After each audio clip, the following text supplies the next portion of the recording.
Greetings and welcome once again to Teslafaninsight. This is Greg.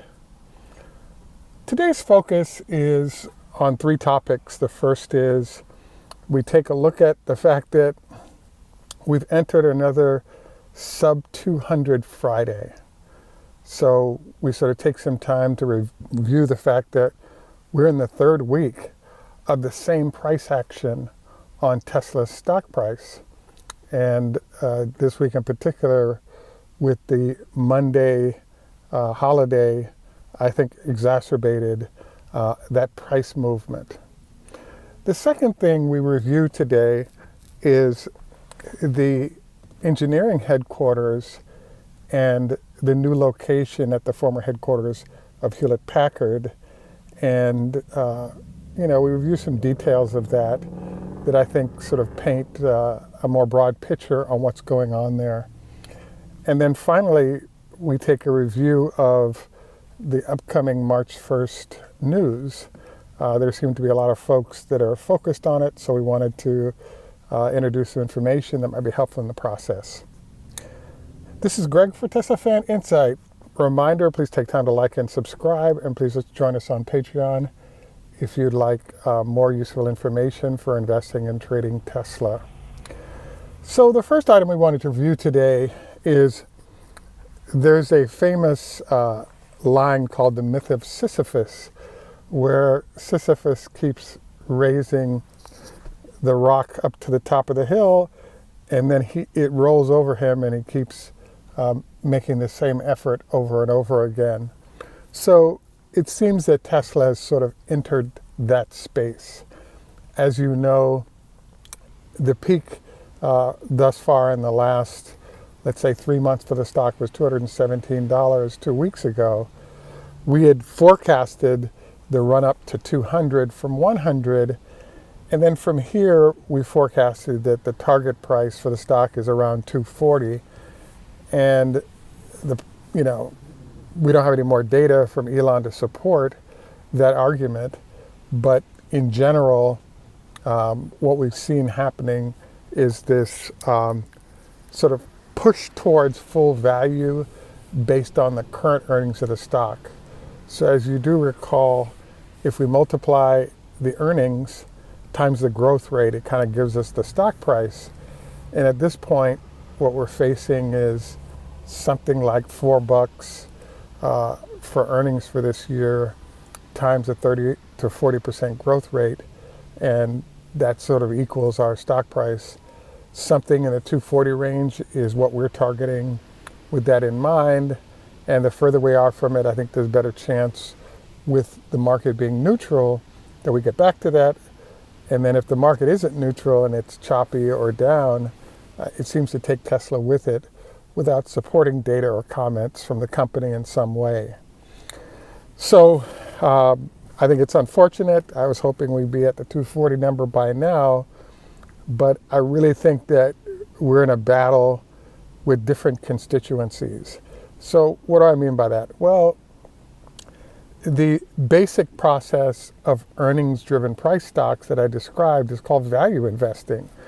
And as we've been seeing on a repeated basis, where our trend is that people will pay sort of almost up to full value, but once we start getting close to full value, there's a sensation that the stock isn't really that cheap anymore, and there's sort of a pullback to reflect, what current value is perceived to be.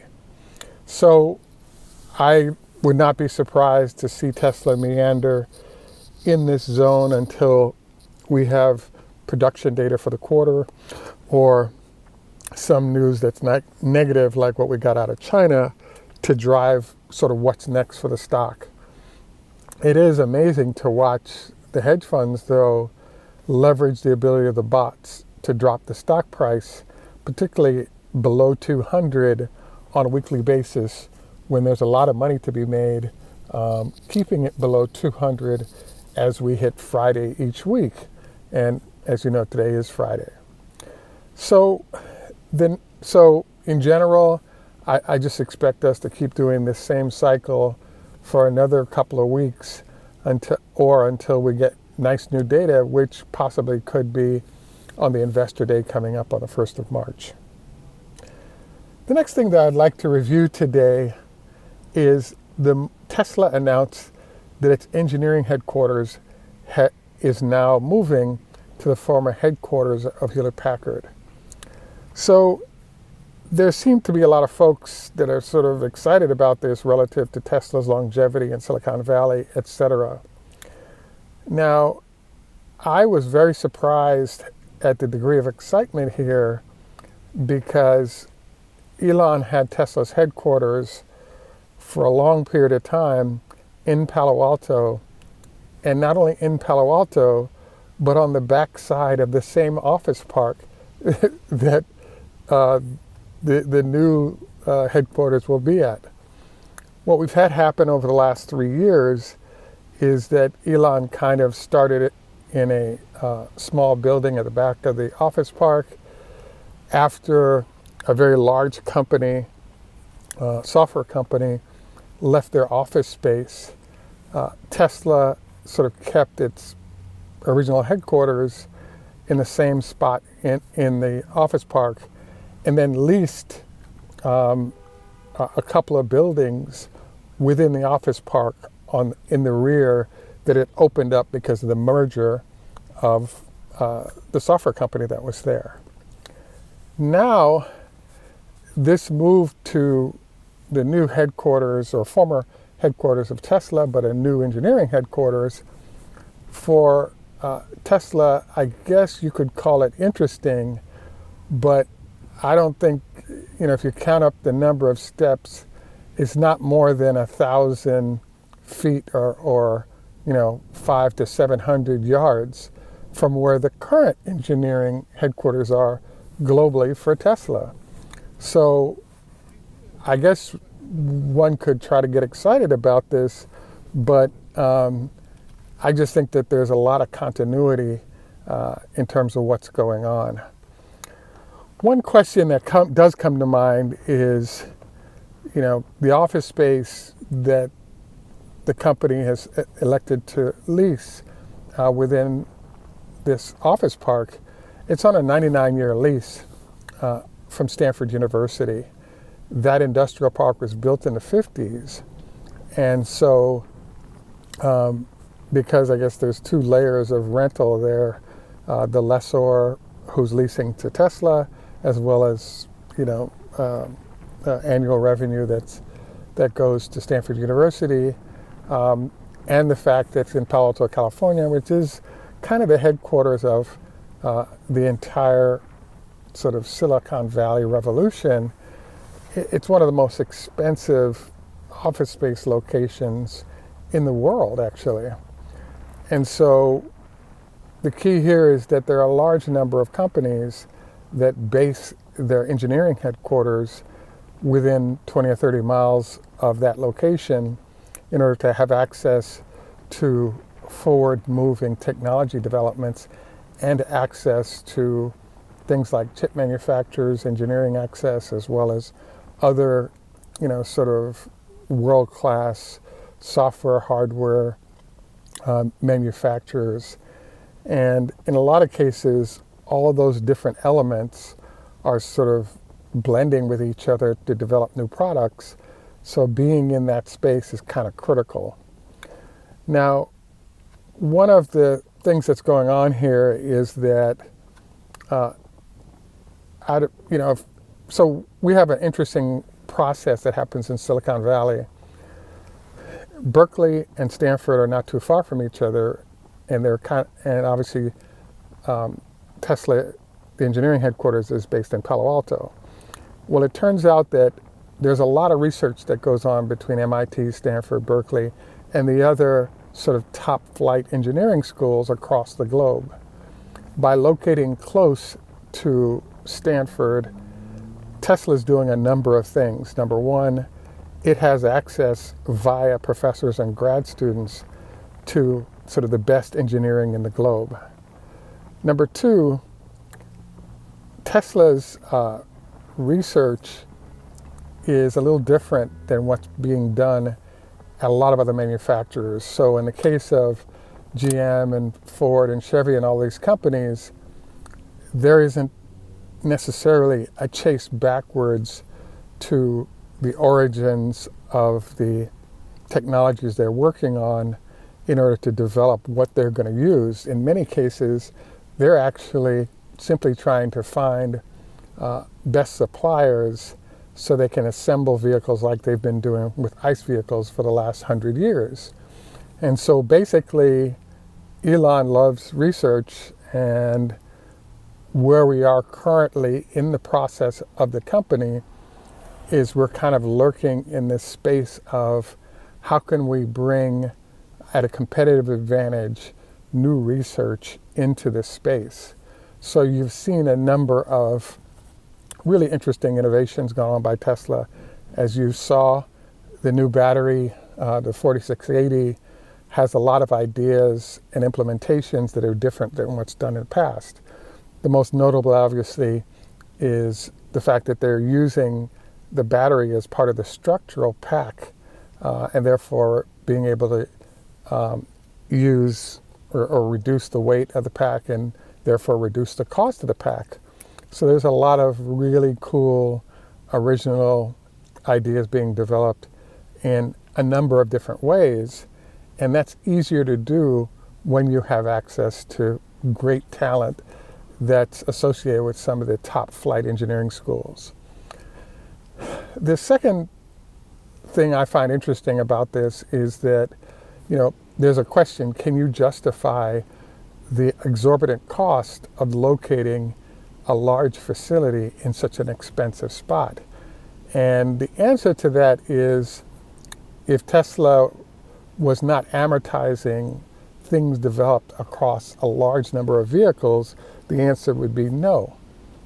The thing, though, is that research universities have an interesting little, I want to say, side effect.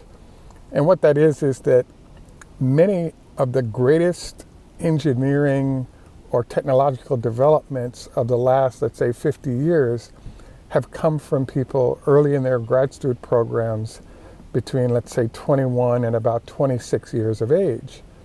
So because Tesla has a large group of engineers that they get to put through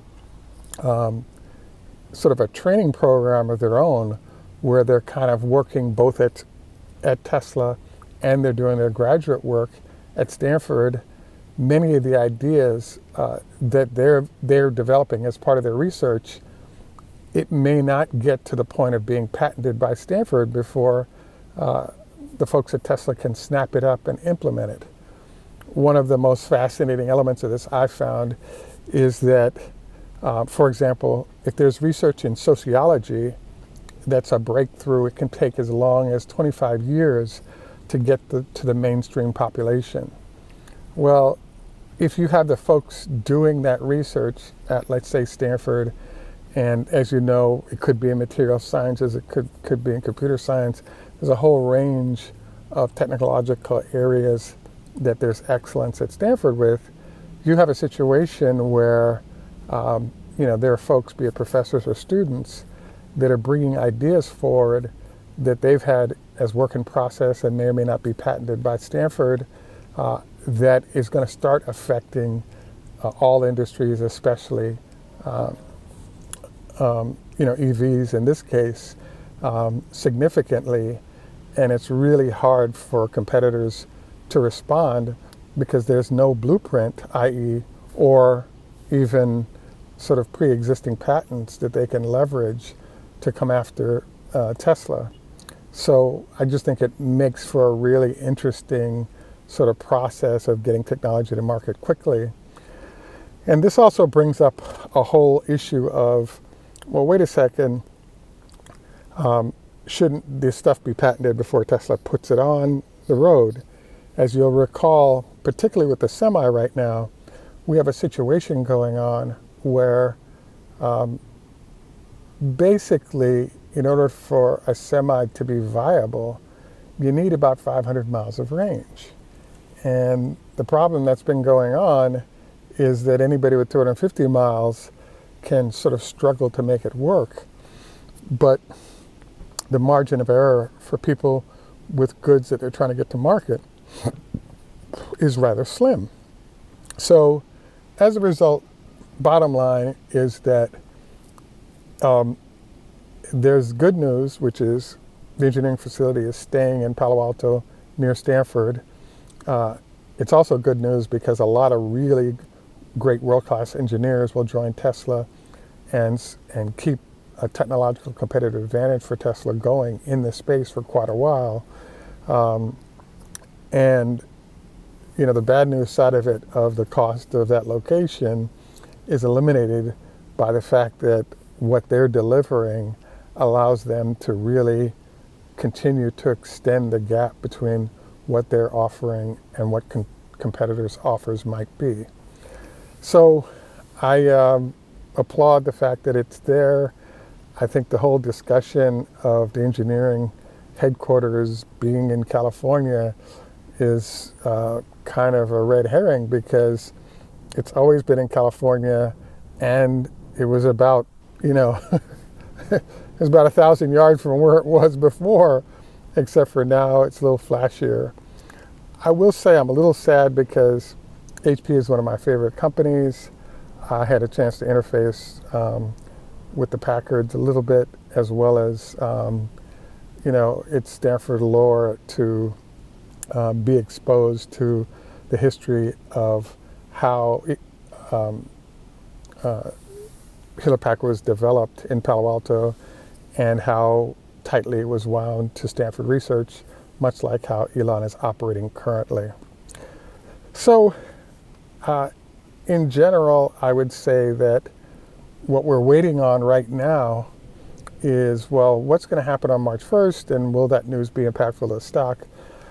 I don't know if you've noticed, but we have a pattern going where Elon keeps announcing there's going to be something really blockbuster announced, and the stock price starts bouncing around heading into that announcement. And then we end up in this really loopy situation where, for example, with Battery Day, it was a very exciting sort of generate buzz that went on, but we ended up with news about a battery that was down the road and that had some really great qualities, but there's a delay in the implementation. So I do believe that Elon/Tesla is going to introduce news, perhaps about the Cybertruck, perhaps about a very inexpensive vehicle that is significant and it's exciting. But the big problem I see with Elon's process is that instead of saying, hey, we have this great idea, we have 200,000 of them on the road right now going to customers, the point of him always saying, it's a great idea, we're working on it, it's going to come out of the factory in 6 months, 8 months, a year, maybe 2 or 3 years, is a buzz getter and creates excitement, but it also is a sort of, I almost want to say it's a bit of a tease because of time to market. So I'd have to say that the one exception in what might occur would be that Elon has sort of broken the bottleneck that has kept production sort of locked into where we are now for the past, for the recent past, i.e. 3,000 vehicles a week coming from both new factories. If he said we're up to 6 or even 10,000 a week, you could extrapolate how that might significantly impact the stock, because you just multiply over the year how many vehicles that might be. I guess my final note today is I wanted to note that I think Kathy Woods is right. She suggested that, one should expect more sort of price reductions by Tesla, chasing pricing of their vehicles in the sweet spot for all cars, which therefore pushes sales dramatically. So we shall see if we get to that space. At any rate, I want to thank you for taking time to join us. This is Greg for Teslafaninsight. Just au revoir, le hit road, hoda hafez, draziche, ni hao ma, konbanwa, Japanese, heido, Swedish. Thanks once again for joining us. For our health tip today, I got a call from a friend of mine who has what's called sleep apnea, and he explained that if you go on the Apple Store or Google Store, you'll see that there are a large number of sleep research devices there. In essence, these devices allow you overnight to hear yourself sleep and therefore hear how much you're snoring. The snoring causes you to keep waking up on a regular basis overnight, and therefore your quality of sleep is lower and you're always tired. So there is something called a CPAP machine that people use, and it helps address this issue. There are some minor surgeries you can have done to open up the breathing pathways, but I just wanted to encourage you, particularly if you live alone, to get one of these apps put on your phone so you could take time to have data flow on what's happening with your sleep, and you could compare notes with your doctor to make sure that there isn't something that you're not consciously aware of that could be a problem relative to your future health. Anyway, once again, thanks for joining us. Have a great day. Bye for now, and we look forward to your comments.